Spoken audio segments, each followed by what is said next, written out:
Super tasty നെയ്പത്രി ഇതെങ്ങനെ ഉണ്ടാക്കണമെന്ന് നോക്കാം. 1 കപ്പ് അരിപ്പൊടി പുട്ടിൻ്റേത്, ആവശ്യത്തിന് ഉപ്പ്, 1 ടീസ്പൂൺ നെയ്യ്, 1/2 കപ്പ് തിളച്ച വെള്ളവും ഒഴിച്ച് നല്ലോണം ഒന്ന് മിക്സ് ചെയ്ത് 10 മിനിറ്റ് മൂടി വെച്ച് റെസ്റ്റ് ചെയ്യാം.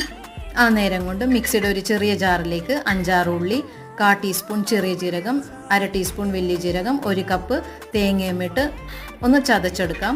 നമ്മളുടെ മാവ് വലിയൊരു പാത്രത്തിലേക്ക് മാറ്റി ചെറിയ ചൂടിൽ വേണം ഇത് കുഴച്ചെടുക്കാൻ.